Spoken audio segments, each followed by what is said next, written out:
Assalamu alaikum. Here was Mahnur Zubair for the subject of Greek literature. So another tragedy play we are going to discuss today is Agamemnon by Aeschylus.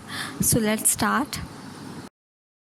Basically it's a Greek tragedy play और आप ये अब जानते ही होंगे कि tragedy play क्या होता है, क्योंकि हम एडिपस रेक्स को बहुत डिटेल में डिस्कस कर चुके हैं, ख़ासकर ट्रेजेडी को बहुत डिटेल में डिस्कस कर सके हैं और एरिस्टोटल के पॉइंट ऑफ व्यू से भी ट्रेजेडी को डिस्कस कर चुके हैं। सो आई होप सो कि इसमें आपको कोई कन्फ्यूजन ना हो। कहानी कुछ ऐसी है कि सबसे पहले कहानी का बैकग्राउंड जो है वो थोड़ा सा देख लेते हैं ताकि आपको आगे से क्लियर हो जाए कि ये कहानी है कैसी। दो भाई होते हैं, एट्रियस और थाइस्टस। जब ये जवान हो जाते हैं तो एट्रियस आर्गोस का बादशाह बन जाता है, और जब ये बादशाह बन जाता है तो अपने भाई थाइस्टस को बाहर निकाल देता है, एग्जाइल करवा देता है।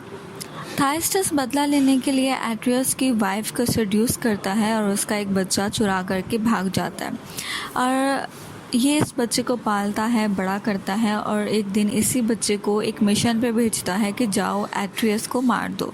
जब वो लड़का एट्रियस को मारने जाता है तो एट्रियस ही उसे मार देता है, और जब एट्रियस को पता चलता है कि ये जिसे मैंने अभी मारा है, जो मुझ पर हमला करने आया था, जिसे मैंने जवाब में कत्ल कर दिया है, ये तो मेरा ही बेटा था। तो एट्रियस भी एक प्लान बनाता है और अपने भाई थाइस्टस को खाने पे बुलाता है, फीस्ट पे बुलाता है, और कहता है कि हमें अपने रिश्तों को सुधारना चाहिए, सुलह कर लेनी चाहिए। अब एट्रियस क्या करता है, वो अपने भाई थाइस्टस के बच्चों को मरवा देता है और उन्हें खाने में मिलवा देता है, और जब वो फीस्ट पे आता है तो उसे खिलवा देता है। जब थाइस्टस को ये बात पता चलती है कि जो उसने वहाँ पे खाना खाया उसमें उसी के बच्चे का मांस मिलाया गया था, तो उसे बहुत ज़्यादा शौक लगता है और वो उस पूरे घर को, एट्रियस को कर्स करता है, बद्दुआ देता है कि तुम और तुम्हारे आने वाले सब तबाह हो जाएंगे। इसके बाद होता कुछ यूँ है कि थाइस्टस का एक और बेटा होता है, एगिस्थस। जब वो बड़ा होता है तो वो एट्रियस को मार देता है और पूरे इलाके पे, उस पूरी किंगडम पे, पूरी रियासत पर कब्ज़ा कर लेता है और वहाँ का बादशाह बन जाता है। एट्रियस के मरने से पहले उसके दो और बेटे होते हैं, एगामेम्नॉन और मेनेलस, जो दोनों वहाँ से बचकर भाग निकलते हैं, और अब ये भाग करके एक स्पार्टा नामी किंगडम में रहने लगते हैं। और जब स्पार्टा का बादशाह मर जाता है तो एगामेम्नॉन और का जो भाई मेनेलस है वो स्पार्टा का बादशाह बन जाता है, और वहाँ की प्रिंसेस हेलेन से शादी कर लेता है मेनेलॉस। एगामेम्नॉन भी हेलेन की सिस्टर, जो कि एक प्रिंसेस ही होती है, क्लेमेनेस्ट्रा, उससे शादी कर लेता है। अब चूँकि दोबारा ये दोनों भाई जो हैं वो स्ट्रॉन्ग हो चुके हैं, तो मेनेलस और एगामेम्नॉन ये दोनों भाई मिलकर एग्रोस पर हमला करते हैं और एगिस्थस के ऊपर हमला करते हैं और उससे तख्त वापस ले लेते हैं। और अब जो है एगामेम्नॉन को वहाँ का बादशाह बना दिया जाता है, एग्रोस का। और अब चूँकि एगामेम्नॉन एग्रोस का बादशाह बन गया है, वो क्या करता है कि एगिस्थस को बाहर निकाल देता है, उस अपनी रियासत से, अपनी जगह से एग्ज़ाइल कर देता है, जलावतन कर देता है। इसके बाद क्या होता है कि ट्रॉय का एक प्रिंस होता है जिसका नाम पेरिस होता है, जो कि यहाँ पर घूमने आया होता है, और तभी वो हेलेन को देखता है और हेलेन को देख करके बहुत ज़्यादा अट्रैक्ट होता है, और तभी वो वहाँ से हेलेन को लेकर के भाग जाता है। और जब ये बात मेनेलॉस और एगामेम्नॉन को पता चलती है, पूरी रियासत को, पूरे ग्रीस को पता चलती है, तो ग्रीस चूँकि एगामेम्नॉन की लीडरशिप के अंडर आता है, तो वो एगामेम्नॉन को कहते हैं कि हम हेलेन को आपकी लीडरशिप में वापस लेकर आएंगे और ट्रॉय को तबाह कर देंगे। अब एगामेम्नॉन जो जंग की तैयारी करवाता है, 1000 शिप्स को तैयार करवाता है, बहरी जहाज़ों को तैयार कराता है ताकि वो ट्रॉय पर हमला कर सके। और जब वो ट्रॉय के लिए रवाना होते हैं तो तब जो हवा चल रही होती है वो मुनासिब नहीं होती शिप्स को चलाने के लिए। तो वहाँ के जो रैकल्स हैं, जो पादरी होते हैं, वो कहते हैं कि यहाँ जो देवी है आर्टेमिस गॉडेस, उन्हें कोई सेक्रीफाइस दो, कोई बलिदान दो, तभी ये हवाएं वापस से हमारे हक में चलने लगेंगी। हमारी फेवर में आ जाएंगी ये वर्ड्स। तो एगामेमनॉन की 2 औलादें हैं, एक बेटा ओरेस्टस और बेटी इफिजीनिया। तो ओरेकल्स कहते हैं तुम अपनी बेटी को सेक्रीफाइस कर दो इस देवी के आगे। तो पहले तो एगामेमनॉन हेजिटेट करता है, नहीं चाहता कि वह ऐसा करे, मगर बाद में वो मान जाता है। और क्लिटेमनेस्ट्रा जो कि एगामेमनॉन की वाइफ है, वो मना करती है उसको कि चाहे कुछ भी हो, इस रियासत को हमें तुम्हें कोई भी फ़ायदा हो रहा हो, लेकिन ये काम मत करो। वो बादशाह को कहती है कि मैं अपनी बेटी नहीं दूंगी बलि चढ़ाने के लिए, मगर वो ज़बरदस्ती ले जाता है और अपनी बेटी को सेक्रीफाइस कर देता है गॉडेस आर्टेमिस के आगे। तो होता कुछ यूँ है कि हवाएं जो हैं वो वापस उनके फेवर में आ जाती हैं और ये सब लोग, बादशाह और उसकी आर्मी, ट्रॉय की तरफ रवाना हो जाते हैं। वहाँ 10 साल से ये लड़ाई कर रहे हैं और 10 साल से वहाँ जंग जारी है। और 10 सालों के बाद एगामेमनॉन ने ट्रॉय को फ़तह कर लिया है, ट्रॉय को तबाह बर्बाद कर लिया है और आखिरकार उसका कब्ज़ा ट्रॉय पर हो गया है। तो ये था जी स्टोरी का, इस प्ले का बैकग्राउंड। अब मेन स्टोरी, असल में कहानी शुरुआत कहाँ से होती है वो पढ़ते हैं। आर्गोस के शहर का किला दिखाया गया है, फोर्ट दिखाया गया है। कहानी की शुरुआत एक वॉचमैन से दिखाई गई है जो कि उस किले के ऊपर अपने आप से बातें करता दिखाई देता है और वो खुदाओं से कह रहा होता है कि मुझे कुछ आराम दो, मैं इतने सालों से यहाँ खड़ा हूँ, कितने मौसम आए कितने मौसम गए और यहाँ खड़ा अपने मालिक, अपने आका, अपने राजा एगामेमनॉन के इंतज़ार कर रहा हूँ उसके आने का। एगामेमनॉन की जो वाइफ है क्लिटेमनेस्ट्रा, उसका हुक्म होता है उस वॉचमैन को कि वो वहाँ पर खड़ा हो और वहाँ पर खड़े होकर एक सिग्नल का, एक फ़ायर का इंतज़ार करे कि जब एक फ़ायर का सिग्नल मिलेगा तो उसे पता चल जाएगा कि एगामेमनॉन ने ट्रॉय पे जीत हासिल कर ली है, जंग जीत ली है। तो इसीलिए ये वॉचमैन उस फ़ायर के सिग्नल का इंतज़ार कर रहा है और 10 साल बीत चुके हैं। तभी क्या होता है कि दूर एक सिपाही खड़ा होता है और वो सिपाही फायर का सिग्नल भेजता है और वॉचमैन ये देख कर के बहुत खुश हो जाता है कि फ़ाइनली उसका इंतज़ार ख़त्म हुआ, उसके जो आका है, जो बादशाह है, वो जीत गए हैं और अब वो वापस आ रहे हैं। और वो ये बात जा कर के क्वीन क्लिटेमनेस्ट्रा को बताता है कि बादशाह आने वाले हैं और उसे फायर का सिग्नल दिख गया है। क्लिटेमनेस्ट्रा ये बात सुनकर काफ़ी सारे सेक्रीफाइसेस करना शुरू कर देती है देवी और देवताओं के आगे। भी कोरस अंदर आते हैं महल के। कोरस जो है एल्डर पीपल का एक ग्रुप है जो कि एगामेमनॉन की एब्सेंस में क्लिटेमनेस्ट्रा की हेल्प करते हैं, रियासत को संभालने में उसे आइडियाज़, उसे मशवरे देते हैं।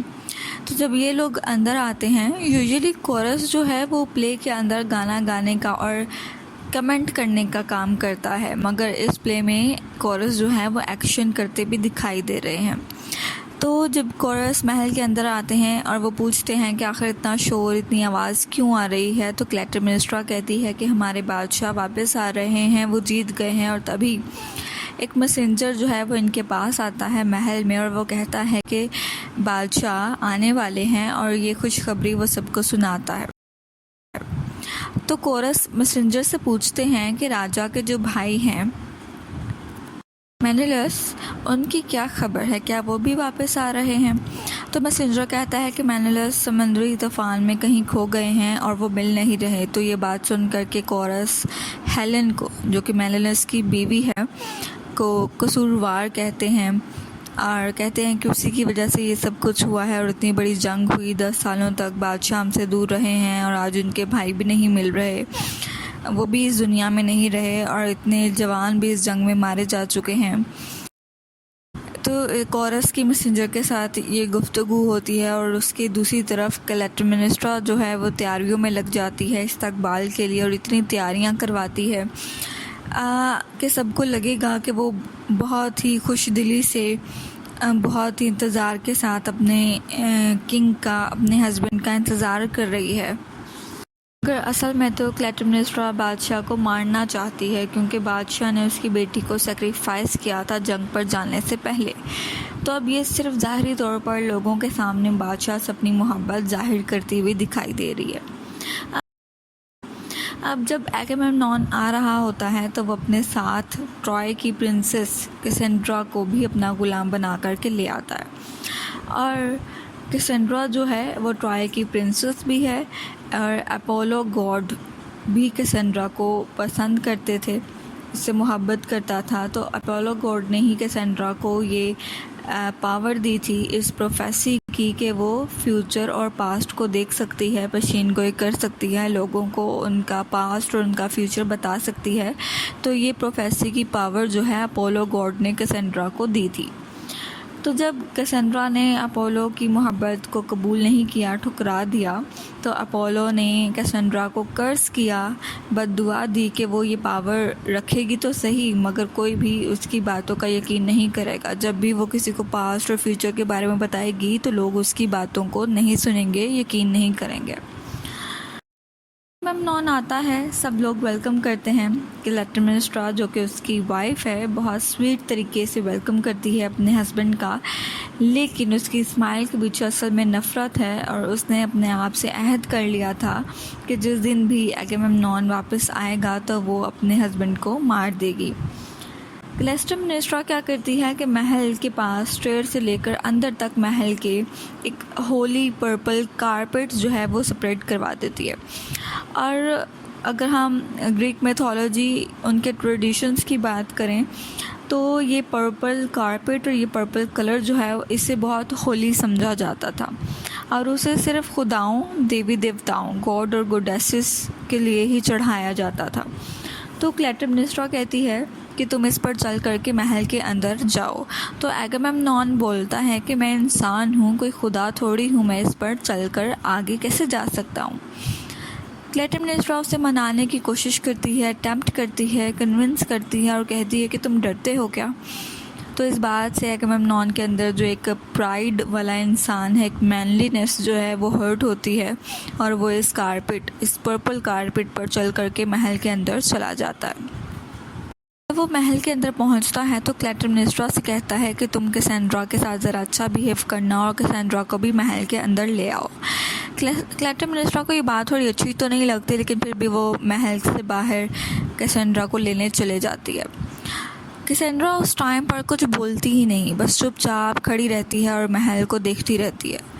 तो असल में उसका चुपचाप वहाँ पे खड़े रहना और महल को देखना ये जाहिर करता है कि कैसेंड्रा उस वक़्त पास्ट को देख रही थी, और पास्ट में वो एगेमेम्नॉन का पास्ट देख रही होती है कि किस तरह से एगेमेम्नॉन के फादर ने अपने भाई को कत्ल किया था, उसके बच्चों को कत्ल किया था और खाने में मिलवा दिया था वगैरह वगैरह। वो सब उसका पास्ट जो है एगेमेम्नॉन का देख लेती है, और साथ ही साथ वो फ्यूचर भी देख लेती है। और फ्यूचर में वो ये देखती है कि एगेमेम्नॉन जो है वो मर जाएगा, और उसके साथ वो अपने आप को भी मरा हुआ देखती है। एगेमेम्नॉन की लाश के साथ वो अपने आप को भी मरा हुआ देख लेती है और डर से रोने लगती है। उसे रोता देख करके कोरस आ जाते हैं और उसे कहते हैं कि रो मत, ये स्लेवरी, ये ग़ुलामी तुम्हें फेट में मिली है, सो तुम्हें इसे एक्सेप्ट करनी होगी।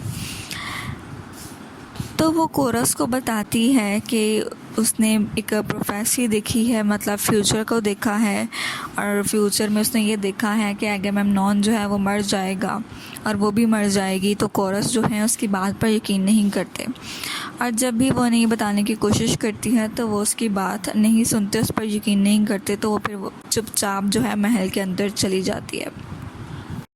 तो जब कैसेंड्रा अंदर जाती है तो थोड़ी देर बाद चीखने की आवाज़ आती है, तो कोरस और बाकी लोग महल के अंदर भागते हैं देखने के लिए। तो देखते हैं कि क्लैटेमनेस्ट्रा ने एगेमेम्नॉन को मार दिया है और साथ ही साथ कैसेंड्रा को भी मार दिया है। कोरस पूछते हैं कि तुमने क्या किया, तो क्लैटेमनेस्ट्रा कहती है कि मैंने ये सब खुदाओं के कहने पे किया, क्योंकि एगेमेम्नॉन ने मेरी बेटी को सेक्रीफाइस किया था।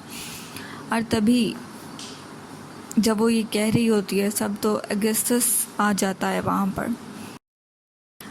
याद हो आपको, अगस्टस को एगेमेम्नॉन ने जलावतन कर दिया था, एग्जाइल कर दिया था, और अगस्टस आकर कहता है कि ये सारा प्लान असल में उसका था। और जब 10 सालों से एगेमेम्नॉन बाहर था एग्रोस से जंग के लिए, तो उन दिनों में क्लैटेमनेस्ट्रा और अगस्टस के दरमियान एक लव अफेयर जो है वो चल रहा होता है। असल में क्लैटेमनेस्ट्रा एगस्टस का साथ इसलिए देती है क्योंकि वो एगमेनॉन को मारना चाहती है, उससे बदला लेना चाहती है। और अगस्टस आकर के ये बताता है कि चूँकि ये प्लान उसका था और आज ये प्लान फाइनली सक्सेसफुल हो गया, तो कोरस उनसे लड़ने लगते हैं और क्लैटेमनेस्ट्रा बीच में आ जाती है, इंटरप्ट करती है और कहती है कि हमारे पास अब सारी पावर है और अब हम जो है यहाँ पर राज करेंगे। और इसी तरह से इस सीन के साथ प्ले का महल का जो दरवाज़ा है वो बंद हो जाता है। क्योंकि एगमेनॉन एक ट्रेजिक प्ले है तो लिहाजा एगमेनॉन के अंदर कुछ ट्रेजिक फ्लॉज हैं, कुछ एरर ऑफ जजमेंट्स हैं, कुछ गलतियां हैं उसकी अपनी, जिसकी वजह से वो अपना एक ट्रेजिक फॉल जो है फेस करता है। तो लिहाजा हम ये कह सकते हैं कि अपनी बेटी को बलिदान में चढ़ाना उसकी गलती थी।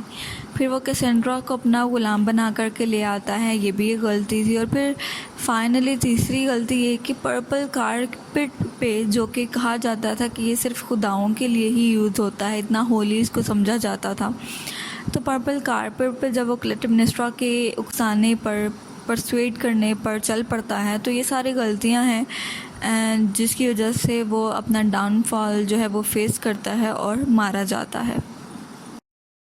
क्योंकि एगमेनॉन एक ट्रेजिक प्ले है तो लिहाजा एगमेनॉन के अंदर कुछ ट्रेजिक फ्लॉज हैं, कुछ एरर ऑफ जजमेंट्स हैं, कुछ गलतियां हैं उसकी अपनी, जिसकी वजह से वो अपना एक ट्रेजिक फॉल जो है फेस करता है। तो लिहाजा हम ये कह सकते हैं कि अपनी बेटी को बलिदान में चढ़ाना उसकी गलती थी। फिर वो कैसेंड्रा को अपना ग़ुलाम बना करके ले आता है, ये भी एक गलती थी। और फिर फाइनली तीसरी गलती ये कि पर्पल कारपेट पे, जो कि कहा जाता था कि ये सिर्फ खुदाओं के लिए ही यूज़ होता है, इतना होली इसको समझा जाता था, तो पर्पल कारपेट पे जब वो क्लैटेमनेस्ट्रा के उकसाने पर, परसुएड करने पर चल पड़ता है, तो ये सारी गलतियां हैं जिसकी वजह से वो अपना डाउनफॉल जो है वो फेस करता है और मारा जाता है।